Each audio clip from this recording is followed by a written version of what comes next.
Okay. Does anybody have specific questions that we might want to make sure we hit? We sent you some. Yeah, anybody here? They're in this. We put them in the slide. You added them? Good, because I don't my paper. Okay, so this is a brief summary. And we will we want to speed through it. We might hit 1031 exchanges really briefly, because no one in here currently has investment property that they need to do a 1031 exchange in. But I really like an interactive class. So when you see something you have a question on, let me know. We're going to skip information on slides and cover more than that's there.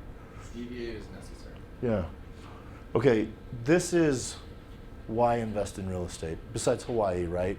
And wasn't there another place recently that started making real estate? Oh, there was one other place that had a volcano. Yeah, but, okay. Oh, here they are. I know, that's what I said. I put the questions. They're right here. Okay. These are yours? Yeah. Yeah, these are yours. Yeah. Jason So- said he had some. Okay, good. I'm going to start with you, your class. Okay, do you own a home presently? No. So you're renting. Yeah. This is the perfect situation. We're going to cover how to start with an FHA. Do you own a home? Do you have a conventional or an FHA mortgage? Probably. Okay, perfect. Do you remember how much you put down? No, it was probably an FHA. Did you serve in the military?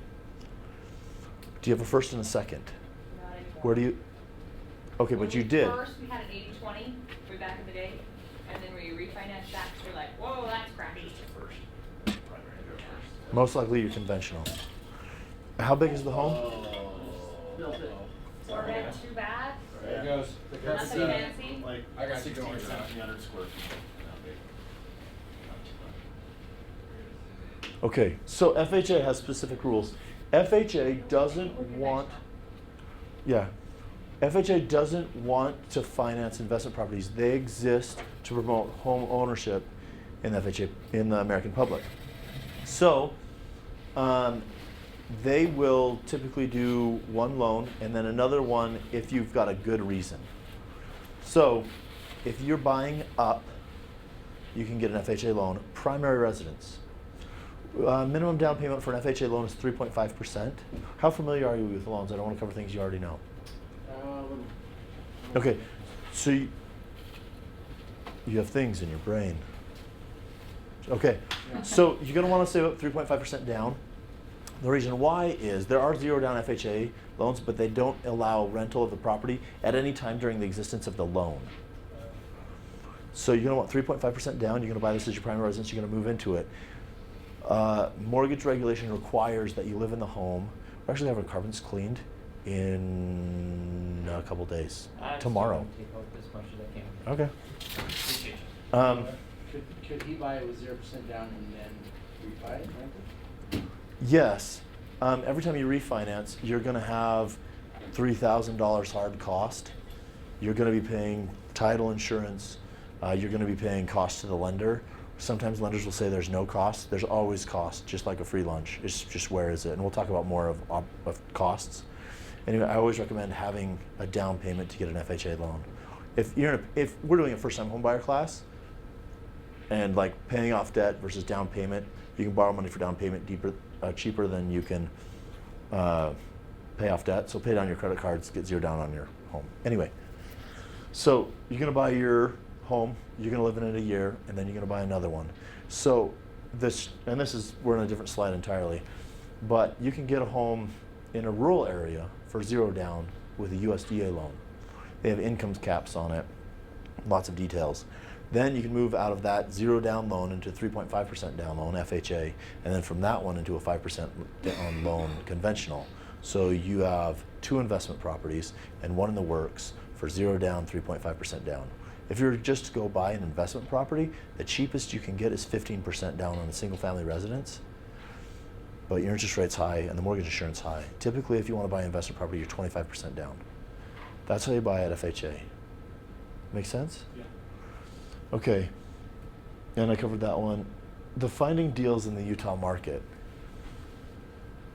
Jason, how do you find deals in the Utah market?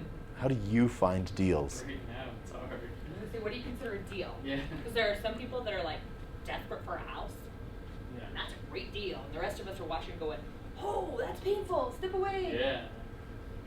A deal nowadays is different than a deal was 3 years ago, that's for sure.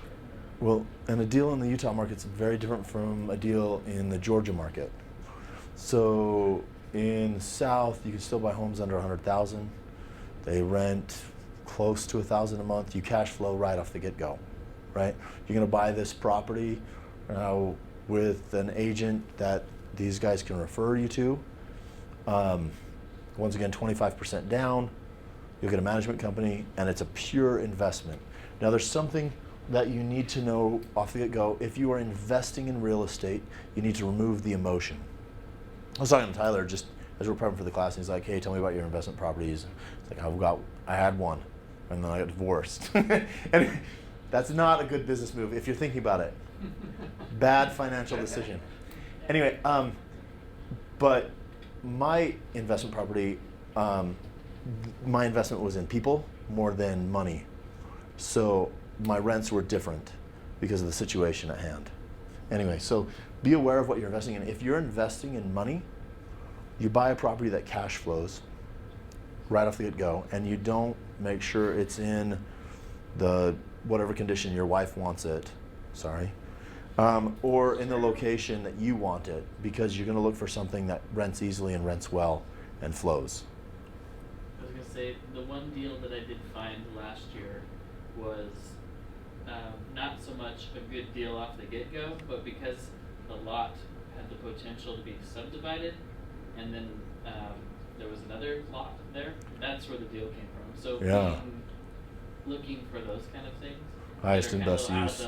Out of the box. Yeah. That's, I think, what you have to do these days. Yeah. Let me know if you want me to stop talking. We could take an hour right here. But okay. Another thing. No, that's, So I've got two investors. One's from California who are looking for a fourplex. They've been looking for 2 years because it won't cash flow right off the get-go in the Utah market. You won't find one.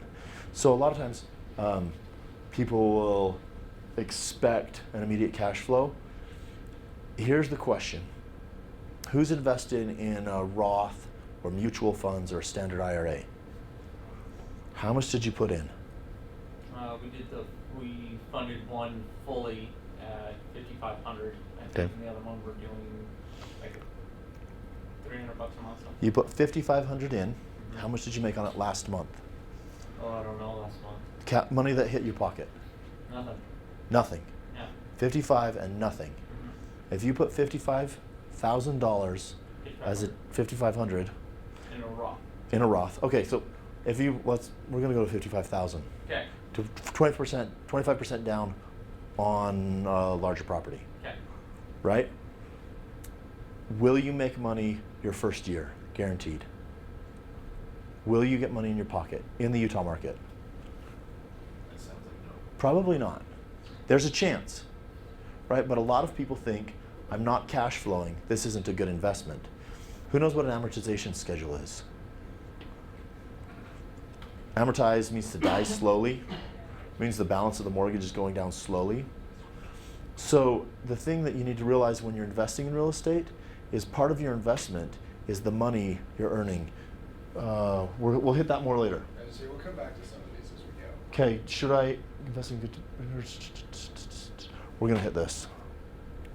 Okay. Wrong way. I go down. Will Rogers is funny. Did everybody get that? Here's something. If you look at all of the really, really rich people, they all own real estate. And Yeah, I put this in just for you. thanks.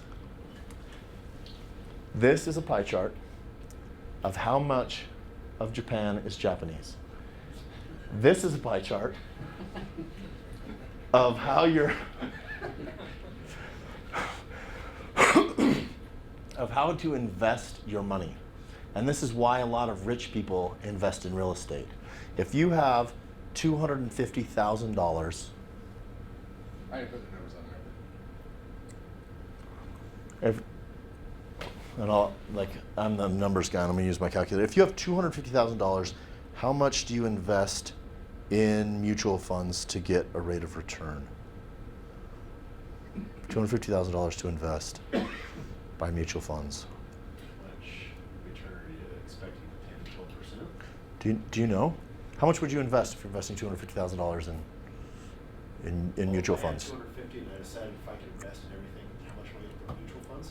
No, how much, if you put it in mutual funds, how much would you get? Like, you put it all in mutual funds, and that's where your money would be, right? And you'd get, who 15%? what have yours made lately? I don't have one, Oh man, the last quarter That's- they've been killing it. Yeah, they've done really, really well 30% lately. Last year. Yeah, it's been good. So, if you have 250,000, 50,000 is 25% down. You can buy 5 investment properties with 20% down. And then you're leveraging your money rather than you putting it all in one spot. And then you can borrow at investment properties in 4 or 5% right now. And then you're making appreciation and inflation, which together is about 8%, plus your rents received. So if you had a mutual fund that's 8, that's what they tout. You know, mutual funds are about 8. Just by having the property there, you're going to make 8. And then you're going to add on, you have a long-term investment, and they're paying you money. Okay, that's that. That's how to leverage money. Man, backwards, forwards. Okay. This is your graph. This. You have this graph. I love starting with this graph. There's a TED talk by Sean Acor about happiness that says you never start a talk with a graph, and then start a talk with a graph. And his is all fake data, and so mine's all fake data as well. But here's the point. Okay, here's the year, right? This is 4% appreciation, which is industry standard. It's actually 3.5 to 5% is appreciation. Interest rates at 4%, which lately is pretty normal. Okay, so here's your equity. So it's not even a real graph because there's no down payment here. This isn't even real. So you're starting out with 0 equity. If you bought a home, and this is a mortgage payment-ish, which is wrong because it'd be a little bit less, but that's about what the property would rent for. So rent increasing at 3.5%, which is somewhat standard, but this is what we're looking at. So you buy a house, your payment's $1,000. You rent it, it's $1,000. Thing with rental is every year it's going up. What happens to your mortgage payment every year? The payment does, maybe it goes up a little bit because taxes and homeowners insurance, right? But it stays pretty much the same. It's not going to double in 20 years. Well, here's the other thing. So your balance is going down, your equity is going up. So in 20 years, you've almost got a full $100,000 in equity from just owning a property. And this is another reason the leveraging works so well. Here's it represented another way. So values, years, rent. Okay. Any questions? Thoughts? Yeah, I wish I wouldn't have sold my rental properties about 10 years ago that I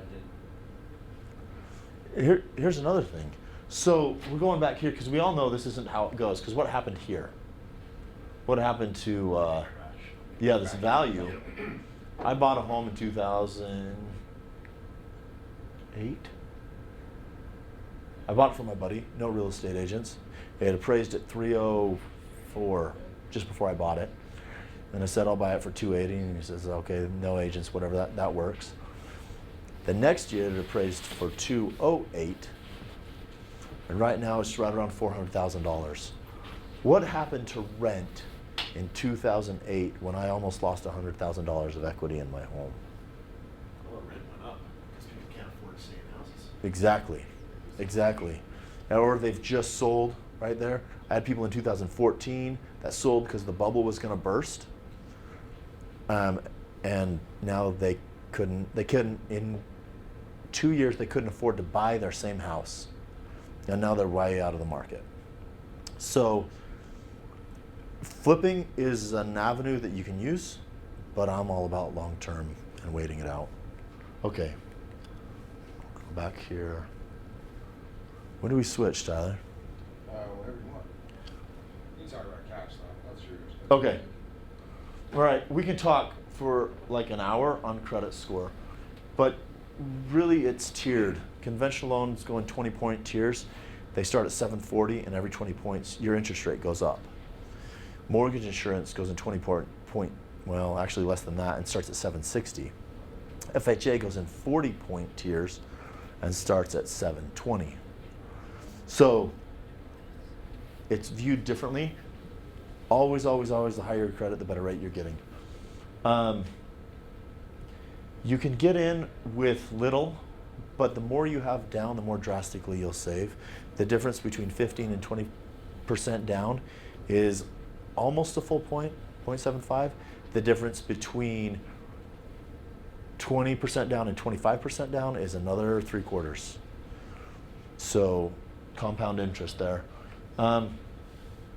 Anybody self-employed here? Perfect. Self-employment, you need a 2-year average, and they use your federal tax returns to establish income. So if you write everything off, you don't make any money. That's where he comes in. Get back to I work, write it all slave. off, I know, she's And this one that's why she keeps me has around. the consistency. Good. You can add back in depreciation, amortization, and some miles. If you have questions on that, let me know. We can squeeze it out. And then, like, a lot of times this real estate world is a little backwards because people say, ooh, I want to go see what I can buy. And they go see all the options before knowing what they can buy. And so always, always, always, if it is a little bit of interest to you, get pre-approved. See what you qualify for. If you're ready to go, cool. A lot of times people want to do a bit of work. I love getting people 6 months early. I can say, these are the tweaks, because at that point, you can make changes. And anybody have questions about credit, we'll cover that in more detail because they recently came out with a new scoring model. I need your mic. You need your mic. Yeah, my mic. There we go. Sorry, we are actually recording this, so we gotta make sure that we switch over our mics, even though I'm not really mic'd. But you guys, well, you guys love the sound of my voice as much as I do, so. I don't need to, yeah, anyway.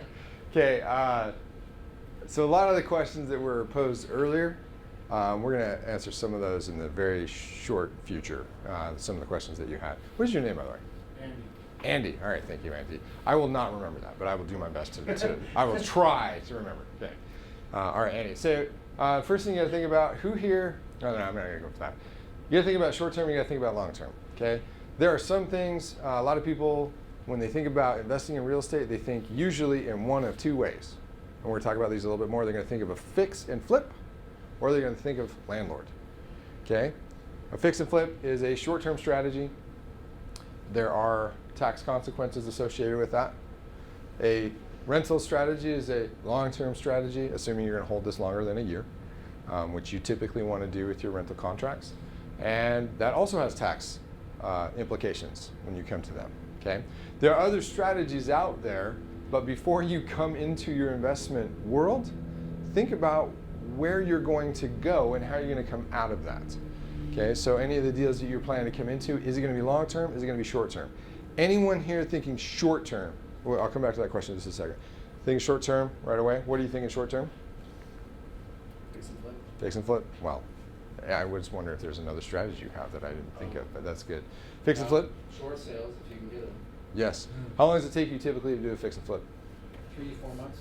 Okay. Total. It's pretty common. Yeah. Okay, fix and flip, for everyone knows what fix and flip is. Just buy it, fix it, sell it. That's what a fix and flip is. Usually, the faster you can do it, the lower your carrying cost is, the higher your profit is. That's the strategy. How many people thinking long term? Long term, okay. Why are you thinking long term? Just for retirement. So you want to hold it forever. I want to hold it as long as I can. I was talking to Jason earlier today, and we came up with a title for my strategy. It's called Slumlord. I want to own an empire of rental properties so that in about 15 years or so, I never have to work again. Just get out of bed and go, my 150,000 doors, how many dollars did I make? Yes? But it super plays into strategy. And this is where investing is different than owning. He wants doors to make money. Right. Sorry, we're going to come back to that. Tell more. I think that's super important and people struggle with it. Okay, so yes, I want doors for cash flow. There's a lot of reasons you might come to doors, and doors, when I say doors, I mean a rental property. A duplex would have 2 doors, same property, 2 doors. Quad would have 4 doors, right? 25-door apartment complex. That's my next purchase. No, I'm just kidding. I don't know what it's going to be. But I am planning very specifically for cash flow. I'm not interested in necessarily appreciation. Andy, I did remember. One of your questions was, is it a good idea to invest out of state? And the answer is maybe, depending on what you want to do. If you're looking for appreciation, you're not going to find it in a lot of different places better than you're finding it here in Utah right now. So if you have an appreciation strategy, meaning you're going to buy, hold for a while, sell later, Utah's a great place to do that. It just takes a lot of capital to make that happen. If your interest is cash flow, it's a little harder in Utah to find a cash flowing property. I'm actually in the middle of one right now. Self-disclosure, this is my deal. This has not happened just yet. But I bought a property. I have a property under contract in Layton that I found at below market value that is near a certain site where a certain church is building a certain building where the appreciation will bring that property value up. I am purchasing it as a rental property. So for me, it's a cash flow deal. If I ever sell this property, I'll have huge appreciation on it. And this will actually play into one of the other things that I'm going to talk about in a minute, which is your exit strategy. How do you intend to exit this property? Actually, we'll go into that here in just a second. Okay. How much are you making? How much are you going to make? Looks like I was trying to put another bullet there, but forgot about it. We're going to talk about some different ratios. You asked about profitability and how do you tell. All right, so let's go back to that question. Is it a good idea to invest out of state? Yes and no. It depends on what your strategy is. That was the answer that I wanted to finalize there. There are good deals here depending on what your strategy is. Okay. Yes, Jason. I would say too that out-of-state investing is going to require trust in other individuals who know a market and Get some management there. yeah. Yeah. Keep an eye on the place. Have you done one out of state, or you're saying you need a The manager? majority of mine are out of state. Oh, really? Majority of my owners are back east. I And didn't know I'm their that. local go-to here. Oh, I see. They're buying here. Yeah, I was going to say. Okay, so your owners are out of My state, owners are out of and state, you are so helping I'm them their locally trusted source here. with their homes. What are they buying here? What are they buying here? Oh, Single family. yeah, I'm just thinking about that. Where? Nothing recent. All of this has been purchased, let's see, when was it? Years and years and years ago. So they're in the sit and hold pattern. They're in the sit and hold strategy. Which is a long-term strategy. I think I wrote that. Yeah. Interesting. Okay. Okay. How do they? Just out of curiosity, how did you end up in a deal with them? How did they find you? Family. I only do it for family or friends. And I bought the company that my sister managed, and I don't know how she got them. Okay. I don't know how she found them. Okay. So these were existing deals when they came to you, and you acquired I've them. done Okay. none of my own. I just kept them happy. It's only a matter of time. After tonight, you'll know everything. Just kidding. All right. There's a couple. When you get into your investment strategy, and we'll talk about this again in a second, you want to know why you're going into that strategy. Are you going into an Airbnb strategy? How do you make profit at that? What are your profitability markers? If you're going into a landlording property, a rental property, what are your markers for that? I've noted a couple here. Rent to value is a very common marker. Cash on cash. How many people have heard that phrase? Cash on cash return, ROI. Okay, that's got some pretty complex numbers that you go in and test everything out. But that gives you the ability to look at, after your mortgage, how much money are you really making? We might demo a tool later tonight, depending on if we have enough time, but that talks about a fix and flip strategy and an ROI on that. That's going to be much more of a, you know, how much did I put down, how much did I get back? You know, it's a very cut and dry strategy, a straight ROI ratio. Anyway, you want to know what your profitability is, and you want to be able to measure that as you go along. If you can't measure it, you don't know what's going on, and you're not an investor. You're a speculator. So if you are truly serious about investing, make sure you can track the numbers that make a difference to you. Did I skip your question earlier? Okay, we'll get to it. Okay. What was your question? On the short-term strategy, can you, if you're doing a fix and flip, can you take that profit as a 1031? No, you can't. And we'll talk more That's a about very quick answer. There you go. On you. Yeah, okay. We'll come back to Didn't they? Wow. boom, just crush that No, dream right there. Any more questions? I do. 1031, you don't get the income. You don't take. Yeah. Just rolls. The whole point of the 1031 is you never touch the It's dollars. like Gotcha.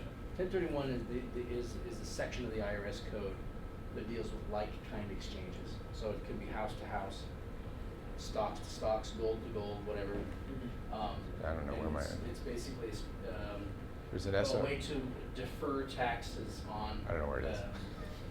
I don't know where it's in Towards there the end, it's somewhere. probably like, we'll get It's to it. it's deferring taxable income by never touching something that you sell, never touching the proceeds from something that you sell, having a third party generator hold it, and then buying another thing. Just like Yeah. a rollover.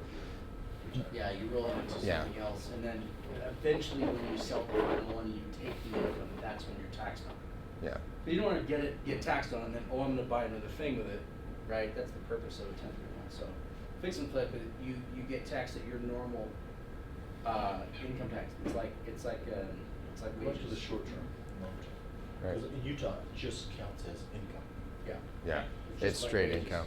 So, By the way, this is Greg Hansen. He's a title guy. He's also an attorney.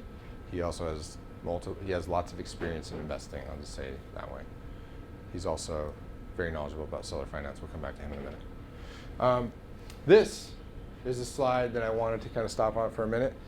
No, you make your money, this quote right here.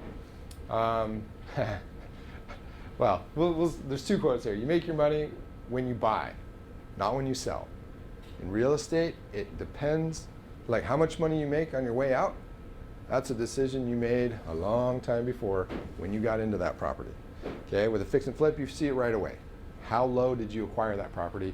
How high did you sell it? The money you make on the out is directly corresponded to how good of a deal did you get on the way in. Okay, this strategy here, if you don't know how you're getting out, you shouldn't be getting in. Okay, this is an investor's adage. It doesn't matter if you're investing in stocks, in real estate, in a business somewhere, know your exit strategy. A lot of people that I work with, they come and they don't know how they're getting out. They don't know where their payday is. And in so doing, they end up they don't know when to get out. And that also says, make sure you have multiple exit strategies, right? If you buy a property and if you bought it to be a landlord property and it just turns out you can't make the rent on it, first of all, you should research your property more before you do that deal.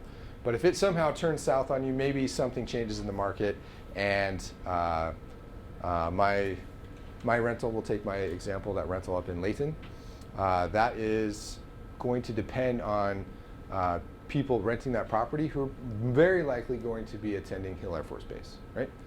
Hill Air Force Base is a great place to have renters from because it's great, because if they miss a rent payment, you just call their commanding officer and they send the rent payment over. It's great. But if Hill Air Force Base closes, that damages my capability to make money in that marketplace, right?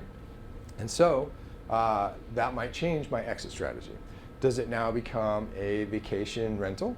Does it now become I just dispose it? Now there's not money in it. Now it's time to sell. Know what your exit strategies are before you get into that property so that you can make an intelligent decision when you get there. Okay, we've talked a lot about a lot of these, and we might focus on some or others depending on what you guys want to focus on. We've talked about landlord strategy a little bit. That's obviously buy, rent.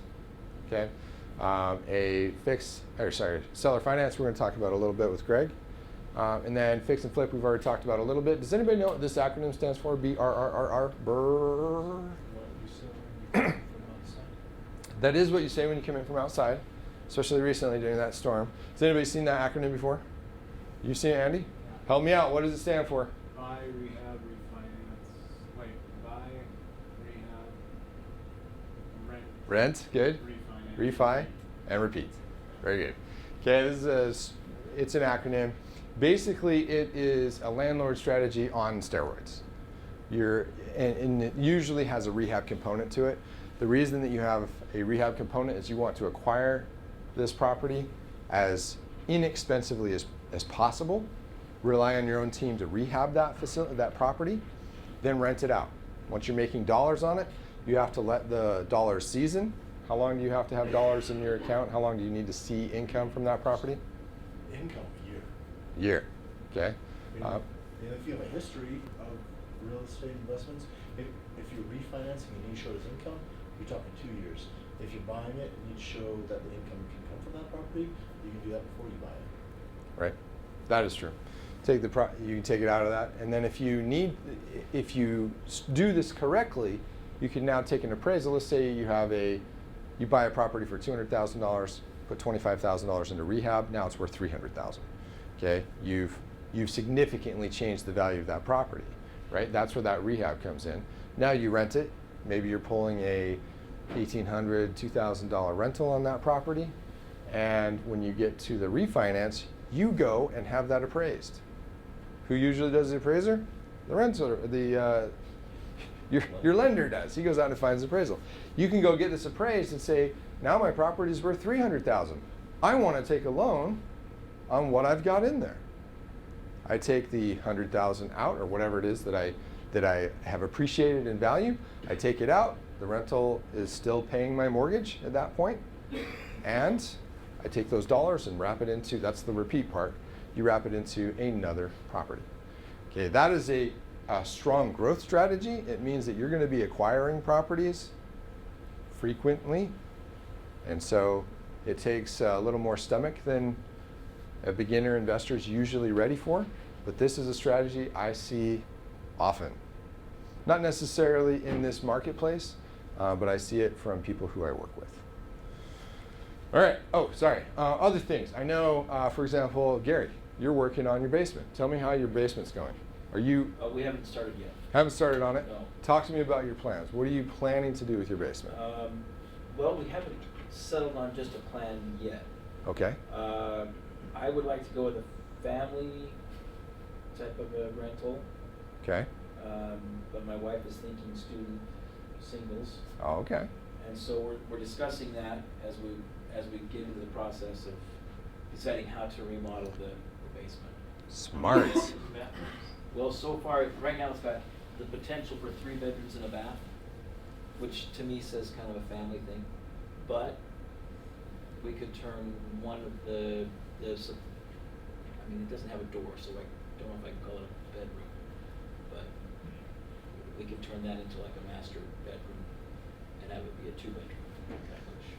Right. From experience, one thing that we've learned, we've rented to students, and it's good because there's a lot of them, but you have a lot of turnover, Right. and they want to sell their contract to somebody, and then you're like, well, I want to know who you're selling your contract to, so I want to be involved in this. And we've actually found that the bread and butter is just a young married couple. We have a 2-bedroom, 1-bath apartment, and as soon as they have a kid, they move out. Because if they outgrow it, yeah, and then you get another one in there. And that's like been our bread and butter, is just young married couples, and you don't have to deal with all of that turnover. Seems to Come be on in, Kaylee. just, the best option. Is Chris out there too? In our neighborhood. Yeah. Yeah. Oh, he's got the baby. Okay, good. I mean, you're 6 foot, yeah. Okay. So, yeah. Tell you what. Turn. Okay. Yeah. Jason Turner is Jason awesome. Turner, yes. He actually lives very close to you. Well, so do I. I live Right. on the other street over from you. He lives around the corner from me. So we are, what, 300 yards, 200 yards? We're not very far from one another. 3 homes. We are 3 homes away from one another. I don't know how many yards that is. But I would less than 3. Yeah, they're families. Less than 3, Yeah. unless they're really big. Okay, so that strategy, that you have options, right? Right. First, I like that you know that you have options and that Yes. you're considering them. Understand your wife will probably win that argument, but we'll assume that your side is valid as well. She will if her idea becomes that she wants to do a single family. And then she will. I love that. I love that. Well said. When that becomes her decision, it will be the right decision. Exactly. Once she understands it's the right decision, then she'll know. Okay, so, but these are, okay, when you start looking about this, are we going single family, are we going students? Jason pointed out some of the liabilities of going with a student, but nevertheless, still a valid strategy. There's nothing wrong with going with students. There's a huge density of them in our area, near UVU. Yeah. And there's a great opportunity to rent to them. You'll have more stability with a family. You're obviously recognizing that as well. There may be, well, there's pros and there's cons, and you want to evaluate those as you go. Other investment opportunities, actually, Kelly and Chris, I'm going to pick on you for a second because I've been working with you guys recently. They're looking for their first time home buy, right? Their first home. They're coming about this from a very investor mindset, and they are buying a house intentionally with an accessory apartment or a mother-in-law apartment in the basement so that they won't be paying their rent, someone else will. And so we've been observing or going out to all the different properties that are coming on market, because this turns into a way for them to leverage excellent financing. There's a difference between owner-occupied financing and investment financing. How much more do you pay for investment right now? A point and a half. Depends on where you're at. That's the huge difference, because you guys can get into a loan, an FHA loan, for 3.5% down. Who would like to get into an investment property for 3.5% down? I would love that. Can't do it unless you're occupying it. If you're occupying it, that's another story. I just worked with another person. This is a really cool investment strategy. Small note, and then we'll move on. He's up in Idaho, and he purchased an 8-room facility and decided to live in one of them. I say facility intentionally. This was a medical facility. He is offering assisted living, thank you. He's doing assisted living. His tenants we'll just say they don't last long. No pun intended. Plenty of pun intended. Anyway, they don't stay there for very long. They typically stay between 1 and 8 or 9 months. It's typically end-of-life care. Okay, he's living in one of these units. He has 7 other units to rent out. You want to know how much he's renting his, well, let me tell you his mortgage. His mortgage is like $8,000 a month. That's insane. For me, I was like, that's incredible. It has a lot of medical stuff in it, right? You want to know how much he charges per room, per month? $6,000. Keep going. Charges $9,000 per month on every unit he fills. Okay, so how does that get paid?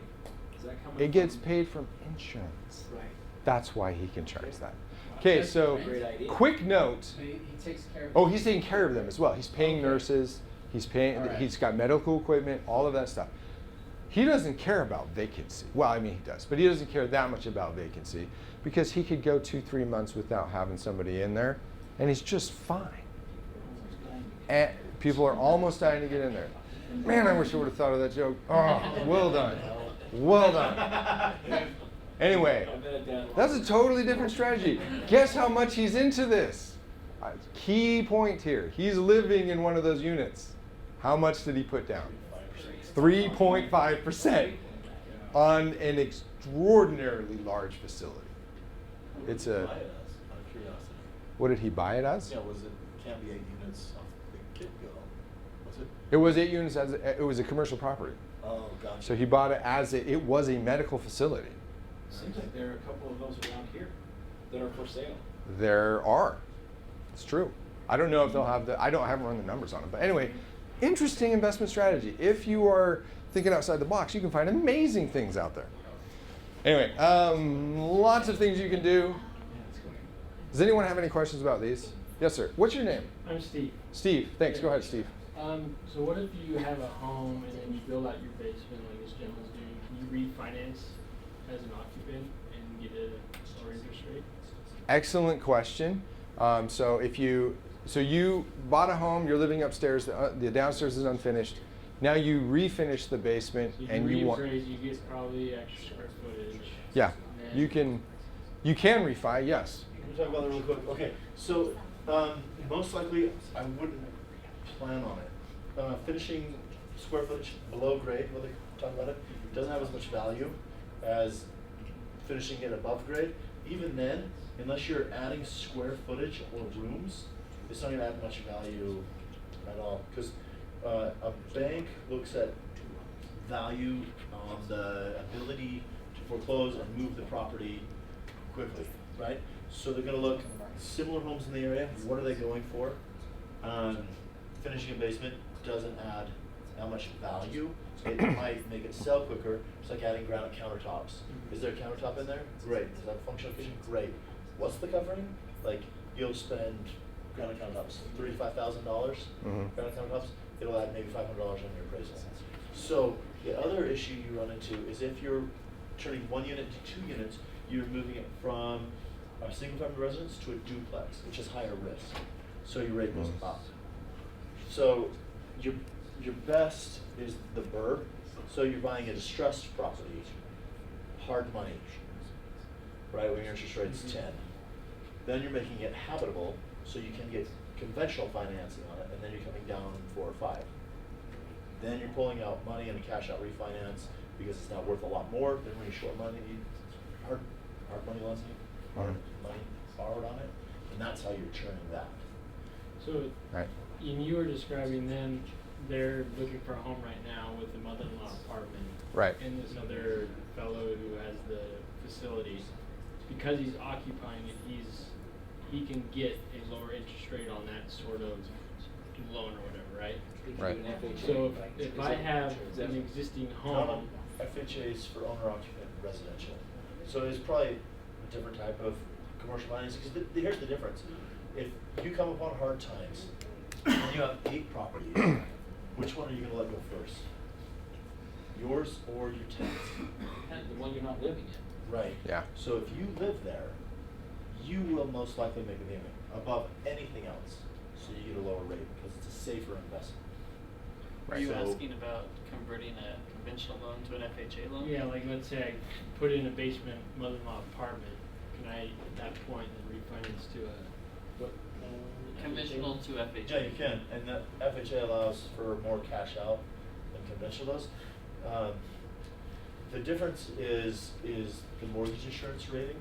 So FHA will always have mortgage insurance of 0.85 or 0.8. It always does. Always. Mhm.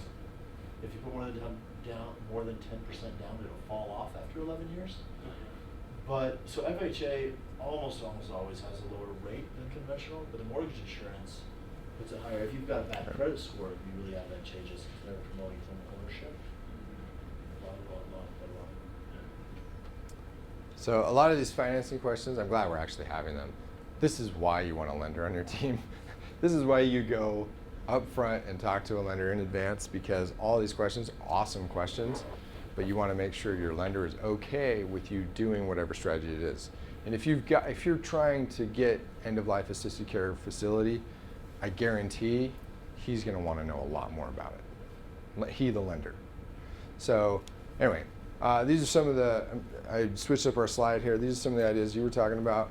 What are you going to do in that basement? When I first moved in the apartment, or the house I'm in right now, I had some friends who didn't have a house. We had a large basement. They had dollars. We needed dollars. We rented out the basement. And it was nice. Super easy, super cheap. I didn't consider myself a landlord. They shared the kitchen. I didn't have like a separate entrance or anything like that. After about 4 or 5 months, they found the place they needed. They moved on. I made about, $2,500, $300, or $3,000. $2,500, $3,000.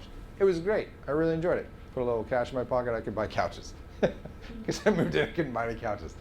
That is the most dead simple way to do it. Yes, sir. I was just gonna say, if you're doing renting rooms, make sure you look into your city ordinances and CC&Rs and stuff, because certain cities are yes, no. I Yes. just got off the phone with Murray today, the city of Murray. I have a client that's wanting to build in Murray, and we were discussing on what they can do, can't do. They have a limit per square foot in Murray that you can do, and some other rules that in every city around here is different. Yeah. You know, Orem just changed a few Yeah. years ago. They weren't allowing accessory apartments, and now they're back to allowing. And now they're allowing them because they don't have enough units to house all the people at UVU. Have you seen that thing on Fourth Way? Yes, yes, I have. Oh, sorry, did I bring it up? Some people might have sore feelings about that, Gary. Yeah. Go ahead, Jason. For the lender to count income, rental income, does the lender care if it's legal or not? If you're renting out a room or if it's illegal? Absolutely. Yeah. So the way a lender's looking at it is, can this or will this income continue for years? So, mother-in-law apartment, legal accessory duplex, it's great. You have income, that's fantastic. You can't count it. If you move out of the unit and you rent top and bottom, you can count the net rent from that property for income. If you're buying a unit with a mother-in-law apartment and you can count future rent like you can, your lender still can't count it. It has to be a legal duplex. Because the city can come in and say, never mind, and it's gone. A duplex, the city has already said, this will be fine, it's got 2 meters, and you can count that income moving forward. So.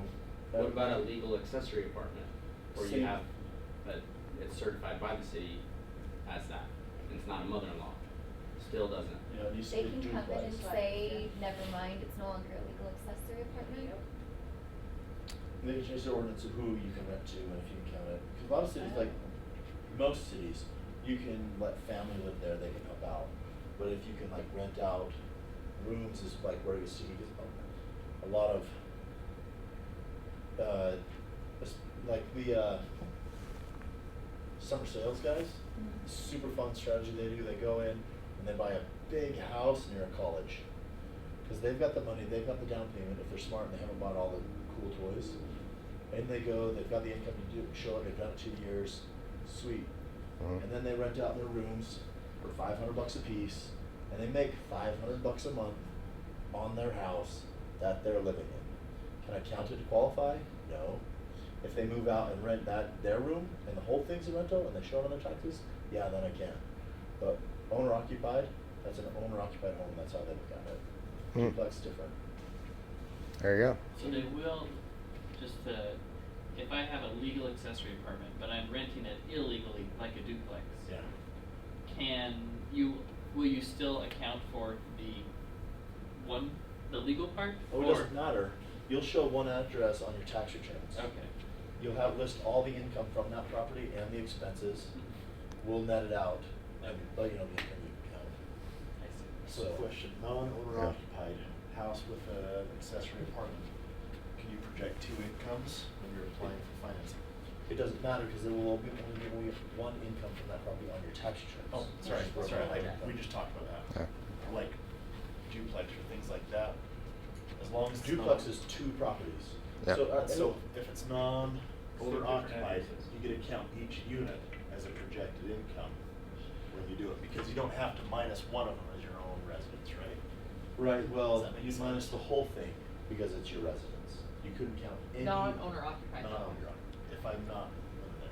Right, so if you're buying a duplex, you've never owned real estate or investment properties before, you can't prove income that way, doing conventional financing. Okay. My appraiser will go out, appraise the home, he will also do a market analysis for rents and say, in the area, they average this much in rent, we take 75% of that and add it on your income. So. There you go. And that's current mortgage guidelines, could change tomorrow, but Yeah. that's the way they've been for a bit. So. It's a good Is there a path conversation. Go ahead. Is there a path to like turning like a single family into like a legal duplex, or is that like? Yeah, you're gonna pay impact fees to the city, and you have to change zoning. Red tape, red tape, red tape, Yeah. is what Yeah. you just said, and Okay. money. And it Yeah. sounds like it's risky, because they can probably pull it. No, Well, once once you're they- certified as That's what we were duplex, talking you're about the other golden. night. Yeah, you're a duplex. and Yeah. They're Once doing the all city the says it's a done rezoning deal, and all it's a that done stuff. deal. But you're Yeah. doubling your utilities from that point on as well, so it's not, yeah. Good question. Red tape, red tape, red tape. It's pain. It can be Doable. done, Doable. and it can be profitable if you're willing to deal with the red tape. But you're going to want to be compensated for that red tape. I know Orange City is changing a lot of things right now because they have had people skipping and bypassing said red tape, and we're seeing Oh, dare they? we're seeing the repercussions of that now. Yeah. And so just be on the up and up.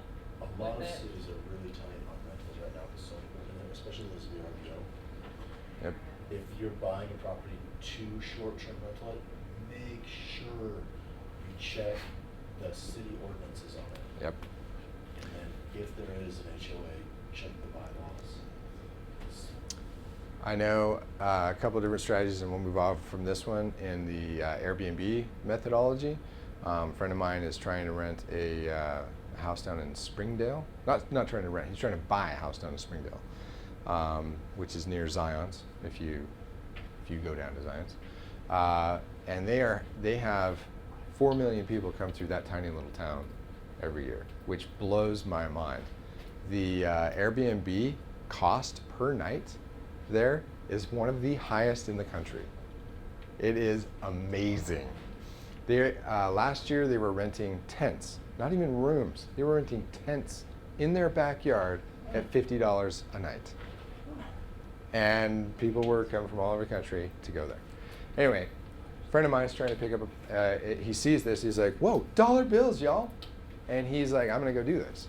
He goes down to Springdale, almost puts the property under contract, and he does a little bit of due diligence before and I'm glad he did, because he found out you cannot own a property as a single owner, as just a person, as a resident in Springdale. You must own it as a commercial entity, and that changes the game entirely. Because of the way they are playing down there, you have to be a business. And the way that they're doing it is very much like you would go down to some mall somewhere. They are running it that way. You need so many parking spaces for so many square feet. And it is insane. He almost got himself into a pretty bad situation that he would have regretted, I think. Anyway, a good reason to hire somebody who knows what they're doing before you get into a deal. Anyway, sorry, that is renting out a room. There's a lot of different ways to rent out a room. I hope you come home with some good strategies from tonight, based on exactly those things. Because renting a room is as easy as just boarding it, right? But you can do a lot of things with that. I'm working with a client right now that has multiple Airbnbs, and he pays a mortgage on that property around $1,500 a month. He is making $2,000 a month in Airbnb only. Only. He's not doing anything else. It's only Airbnb. And he lives upstairs. So all of his cash, I will say that the city he is in does not like this strategy. And if they know about his strategy, he will have a problem. It is likely he will not be able to continue that investment for, say, 10 years in the future. He might get another 3 or 4. But that comes back to know your exit, right? When the city comes knocking on your door, he's going to have to shut it down. So just be aware of those things as you go into them. All right. This is a beautiful slide that I'm not going to go through. It has to do with being a landlord. Anyone here planning to be a landlord in the next 12 months? Okay, I like it. Okay, landlord with the mother-in-law apartment downstairs. Okay. The best strategy, I was just talking to Greg here earlier tonight, vet your people. Know how to run a background check, charge them for it, run the background check, know who they are, Facebook stalk them, LinkedIn stalk them, just stalk them in general. Know who's coming into your house, because once they get into your house, it's a lot harder to get them out if you don't want them there. Jason. Just a little tip that I learned yesterday. My mom she's moving back here and just got a rental. Yeah. And I was at the place with the agent, and she applied on Zillow. And Zillow did all of the criminal, like all of the checks for the property manager. Just right there, she check. Rentler does it too. Oh, really? Through KSL, the background Yeah. screen, employment, Though you can pay for it. I mean, it's fairly comprehensive, depending on what you want, but. So for those of you who don't know, Jen is the property manager. What are 2-3 top things that you look for in screening a client? Just the like absolute top. You know. Like when they call and say, "Hey, I want to rent your place," what does it require? Yeah, like, well, what do you look for? What is it that's going to say, you got 2 applicants entirely equal, except for this, and this, you're going to go with this client because. If they're neck and neck, it's how much I know about them, how much I think I can predict on them. Like, I've had a face-to-face interview with their landlord, their 2 years past residency, or I've had, Is that? Oh, okay. this is going to sound stupid, but I've seen the inside of their vehicle. That's something I judge on because it shows cleanliness. I love it. There have been 2 times I've been allowed. I've done an on-site application, and I've been in their home that they're renting from somebody else before they rent from me. So just information, as much information as I can gather to say what are going to be some red flags coming up for me in the future if everything's neck and neck. Money does not always equal. I mean, if you're just looking, they're 75% or 125% of the rental income or whatever, it's gonna be fine. It's gonna be fine. No, there's so many other factors. There are a lot of other factors. Just, Very good point. Stalk your people. Stalk them like crazy. And if this is something that you are serious about, become a member of the Association of Property. Utah Apartment Association. Thank you, the Utah Apartment Association. They will tell you all of the important things that you need to know to not land yourself in jail. They will also tell you how to be profitable. They will also give you little tricks about how to not be stupid. And know you're going to fail. You're going to do all your due diligence. You're going to do everything. You're going to have a great gut. And then 4 months later, you're going to find out that this home is being sublet by 5 different occupants with 2 dogs. And you're like, what in the what? Where did I go wrong with this? And you've just done, in November, a property inspection, and you've gone through with a fine-tooth comb through the home and not seen any of this. And you're going to kick yourself. Hypothetically speaking. You're going to call your attorney. Exactly. And you're going to go, gosh, dang it, how many years have I been doing this? And I still fail. And you will, and you evict, and you pay the money, and you move on. Exactly. You know that it's going to happen. We are over time. Yeah, we're at time, guys. Follow-up Oh, class. shoot, yeah, part 2. Yeah, we need to do part 2. Yes. I want to add to that. That, right, what she just talked about is one of the reasons why I never want to manage my own property. So she can take a small where amount, I'm at. I need to and duplicate me. I would probably rip somebody's head off it. if I found that out. Yes. Let her do that. The stress is Get- too much. You can So- have a small amount.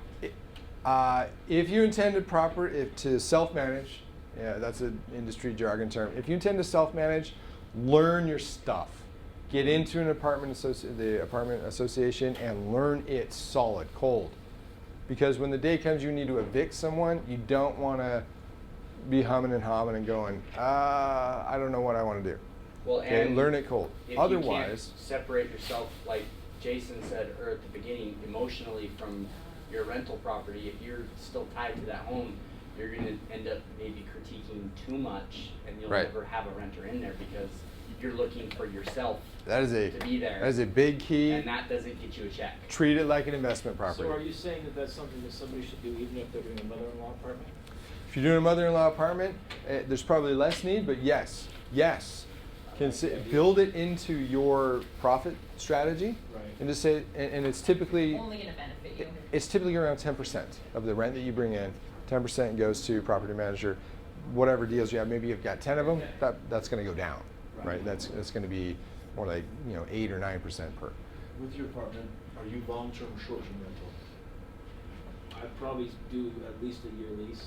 Okay. I don't know if that's long or short. Because like your VRBO, a lot of times, like I see the great success with really, really, really fancy, cute, small apartments. I got a friend who does his basement.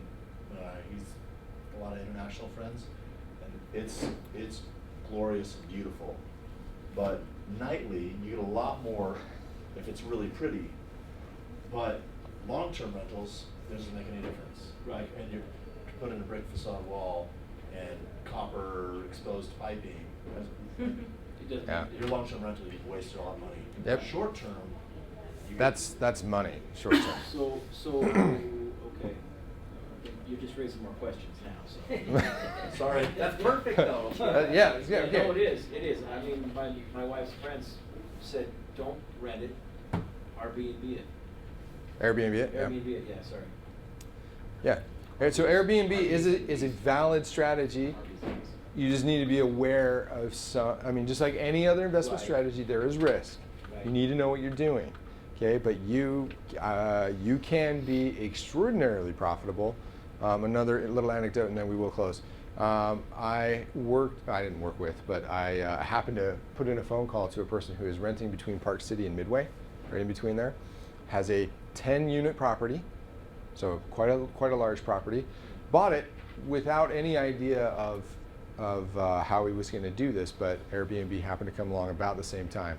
He turned each one of those rooms into an individual Airbnb unit. And then critically, this was critical to his success, he did not rent it overnight. He only rented it for stretches of 2 weeks or more. It had to be 2 weeks or more. All the people that came to that property rented it for a month, and they would pay thousands of dollars. His rent was easily covered. It has been cash flowing big coin for him for now 5 or 6 years, year on year on year. Interestingly, he tried to do the exact same thing in Texas, and it failed. He lost that property. It has to do with your market. All real estate is local. All real estate is local. You cannot take one strategy and export it to another market and think it's going to work. If it's working in Utah, good chance it might not work in Colorado or in Tennessee or wherever you end up going, and vice versa. If it's working in Tennessee, very good chance it won't work here. Pay attention to your market, your demographic. Is it 2 weeks from tonight that we're doing our follow-up? Are we either 2 weeks or 4 weeks? So first of. All right, raise your hand if you want to come back in 2 weeks and finish up where we went to. 1, 2, 3, 4, 5. Okay, raise your hand if you want to come back in 4 weeks. All right, 2 weeks it is. He wants to come back twice. Come back twice. We will talk again more, Gary, I promise. Okay, so we're going to wrap for tonight. I did not have a chance to get into some of the evaluation utilities we have. Did we answer most of your questions, Andy? You had a question, didn't you? Yeah, I can ask you. Yeah. Okay. And we'll stay and ask questions. Yeah, we're gonna stay and interact. If you guys have more questions, by all means, talk to us. We will not repeat. We will come back here. Are we good for 2 weeks? Yeah. Okay, 2 weeks. We're gonna be back here in this same room, in the same chair. Memorize your chair. Now we'll be back in here, and we're gonna continue where we were at in this conversation. Okay, thanks guys for coming. We're gonna wrap that for the recording. After that, though, guys, like you guys come and talk to us. Have some sandwiches. Take a power bank. If you don't have one already, take a power bank to charge your phone and stuff, and ask any questions that you want to either Eric or Jason Realtor, Jason Lender.